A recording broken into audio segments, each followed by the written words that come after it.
Hello everyone and welcome to a K-maps example.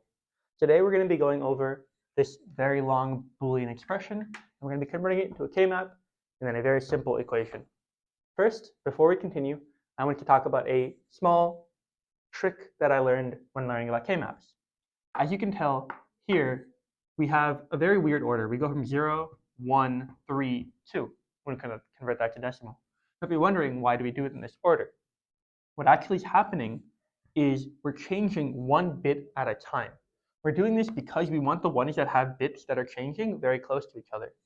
So here, we're only changing this rightmost bit. Here, left one. Here, right one.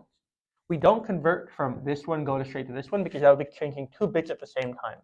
That's why this is our ordering. A very simple trick to remember, hey, always go in this order. Don't switch it up because this is why a K-map would actually work. If we had them in reverse order, our K-map wouldn't work. All right, now let's start and convert this into our K-map. Firstly, you might be able to notice here, we're missing a term. In every other term, we have A, B, C, D. On our K-map, we have A, B, C, D. But here, we're missing a B term. Now, what does that mean? That means we do not care what the B term has to do. The B term can be a 1 or a 0. We don't mind. We still have to consider all the possibilities. So now, let's look at how to go straight from Boolean into a K-map. This term means A is a 1, C is a 1, and D is a 1. Where does that happen? A is a 1 in these two spots. C and D are 1s right here. And as you remember, we don't care what B is. B can either be a 1 or a 0, which means that we get a 1 in both of these spots. A 1 for B being a 0 and a 1 for B being a 1. So now we have A, C, D, this term taken care of. Now we can move on to the next term. This is 0, 1, 1, 0. 0, 1, 1, 0, right there. Now, next term, 0, 1, 1, 1, right here, 0, 1, 1, 1. Here, again, we're missing a B term, which means we don't care what B is. This should be this should be 1, 0, 1. A is 1 here, C is 0 here, and D is 1 here. That means both of these would be 1 and 1. Yet again, we don't really care what B is. Both of them we get a 1. And for the final term, 1, 1, 0, that occurs in these two spots. Again, not caring what B is. If you think about that, what do I mean by not caring? If B is a 0, this term is still true. If B is a 1, this term is still true.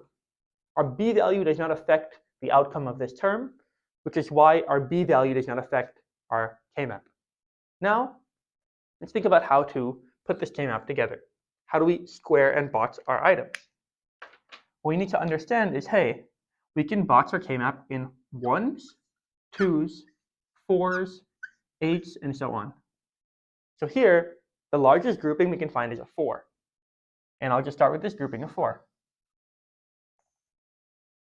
And we can see these are left over. Well, your first thought might be, I can box these two and these two. However, we can find a bigger grouping. We can instead, we can box these 4, and we can also box these 4. Now we have an even bigger grouping. And if you remember, the bigger the grouping, the smaller our number of terms. So instead of having a grouping of 4, 2, and 2, we now have 3 groupings of 4s. All right, now let's convert these groupings into our final Boolean expression. First, look at this upper blue box. What I like to do is I like to make a little mark on where I'm looking.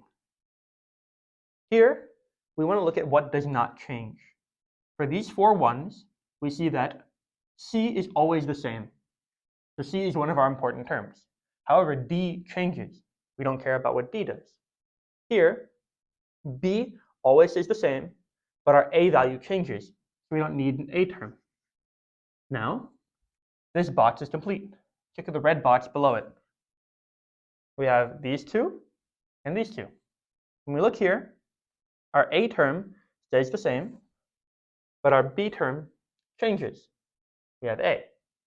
Up here, we have C staying the same and D changing.